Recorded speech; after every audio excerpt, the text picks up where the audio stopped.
আমরা যখনই কোনো ফজিলতের কথা শুনাই যে অমুক নামাজ জামাতের সাথে পড়লে বা এভাবে পড়লে সেটার সব এরকম, তখন আমাদের অনেক মা বোনরা আক্ষেপ করেন যে তাহলে আমরা কেন বঞ্চিত। এটা একটা প্রশ্ন তাদের চলে আসে যে আমাদের জন্য কি। যেমন আল্লাহর কাছে সবচেয়ে উত্তম নামাজ হলো জুমার দিনে ফজরের নামাজ জামাতের সাথে পড়া, এটা হাদিসে আসছে। এখন এই হাদিস যখন শুনেন তখন মা বোনরা মন খারাপ করেন যে তাহলে আমাদের কি হবে, মানে আমরা কিভাবে ফজিলত পাবো।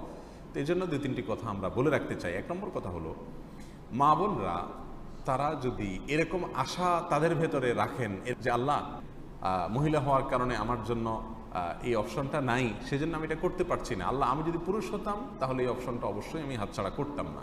এরকম শখ, এরকম আগ্রহ যদি কোনো মেয়ে মানুষ তার ভেতরে রাখেন, তাহলে ইনশাআল্লাহ সেই আমলটির ফজিলত পুরুষ মানুষ করে যেটা পেয়েছেন তার আগ্রহের কারণে আল্লাহ সুবহানাহু ওয়া তাআলা তাকে সেটা দান করতে পারেন। এটা হলো একটি কথা। দ্বিতীয় কথা হলো, যালিকা ফাদলুল্লাহি ইউতিহি মান ইয়াশা, কিছু কিছু আল্লাহর অনুগ্রহ আল্লাহ তাআলা বিশেষ কিছু মানুষকে দেন, অন্যদেরকে দেন না। মেয়েদের জন্য কিছু ফজিলতের কথা আছে যেগুলো পুরুষদের জন্য প্রযোজ্য না। যেমন কোনো মেয়ে যদি গর্ভধারণ করেন এবং সন্তান ভূমিষ্ঠ করতে গিয়ে তিনি যদি মারা যান, তাহলে তিনি শাহাদাতের মর্যাদা পাবেন। আবার মেয়েরা যদি হজ করে, তাহলে হাদিসে আসছে সেটাকে জিহাদ সমতুল্য বলা হয়েছে। পুরুষের হজকে নারীর হজের মতো সেরকম মর্যাদা দেওয়া হয়নি। এখন পুরুষরা যদি বলে আমাদেরকে কেন এই মর্যাদা দেওয়া হয়নি, তাহলে তো হবে না। কিছু কিছু ক্ষেত্রে নারীদেরকেও বিশেষ কিছু ফজিলত এবং মর্যাদা দেওয়া হয়েছে, আবার কিছু কিছু ক্ষেত্রে পুরুষকেও দেওয়া হয়েছে। অতএব কোনো একটা বিশেষ খাতে পুরুষের কোনো আমলের ফজিলতের কথা শুনে আপনার আল্লাহর উপরে প্রশ্ন রাখা উচিত না যে আমাদেরকে কেন সুযোগ দেওয়া হয়নি। আপনার জন্য অনেক অপশন আছে, আল্লাহ তাআলা আপনার জন্য জান্নাতে যাওয়া সহজ করে দিয়েছেন। পুরুষ বেচারা জান্নাতে যাইতে হলে বহু ঘাট পার হয়ে তারপরে তাকে জান্নাতে যেতে হবে, কারণ পাই পাই করে যে কামাই করছে এই সবগুলোর হিসাব তাকে দিতে হবে। আপনার তো সে ধান্দা নেই, আছে মেয়েদের এই হিসাব।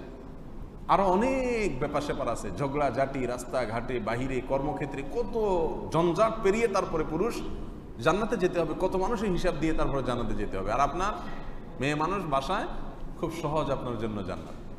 রাসূল আকরাম সাল্লাল্লাহু আলাইহি সাল্লাম একাধিক হাদিসে মেয়েদের জান্নাতে সহজ হওয়ার বিষয়টি আলোচনা করেছেন। যদি কোনো মহিলা 5 ওয়াক্ত নামাজ পড়ে, সে যদি রমজান মাসে রোজা রাখে, সে যদি স্বামীর সম্পদের হেফাজত করে, সে যদি নিজের লজ্জাস্থানের হেফাজত করে, এই সংক্ষিপ্ত কিছু কাজ যদি সে করে, জান্নাতের যে কোনো দুয়ার দিয়ে সে দাখিল হতে পারবে। কিন্তু পুরুষ, তাকে উপার্জনের হিসাব দিতে হবে, নামাজের হিসাব দিতে হবে, পরিবারের হক আদায় করছে কিনা, মানে হিসাব দিতে দিতে দিতে কাহিল, তারপরে সে যাবে। অতএব তার জন্য আল্লাহ সুবহানাহু ওয়া তাআলা যদি সওয়াবের কিছু অপশন বেশি রাখেন, আল্লাহর প্রতি প্রশ্ন আরোপ করা এটা যুক্তিসঙ্গত হতে পারে না।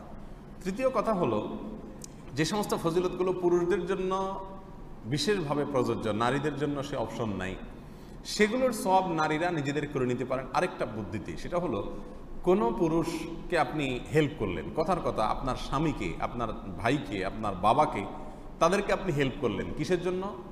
জুমার দিনে ফজরের নামাজ যেন জামাতের সাথে তিনি পড়েন, তাহলে সবচেয়ে শ্রেষ্ঠ নামাজ পড়ার সব তিনি পেলেন। আর আপনি তাকে যেহেতু সহায়তা করেছেন, যে ব্যক্তি কোনো ভালো কাজের পথ দেখাবে, সহায়তা করবে, সে ব্যক্তিকে আল্লাহ সুবহানাহু ওয়া তাআলা সংশ্লিষ্ট কাজ করা ব্যক্তির সমান সওয়াব দান করবেন। অতএব এই হাদিসের ভিত্তিতে আমাদের মা বোনরা যদি যে আমলগুলো পুরুষদের জন্য খাস, সেগুলো পুরুষদেরকে করতে সহায়তা করেন, ওইটার বিষয়ে প্রচার করলেন, যাতে তার এই প্রচারণা দেখে অন্য পুরুষরা আমল করে, অথবা নিজের বাসার পুরুষদেরকে তারা উৎসাহিত করলেন, তাহলে তারাও সেই সওয়াবগুলো পেতে পারেন।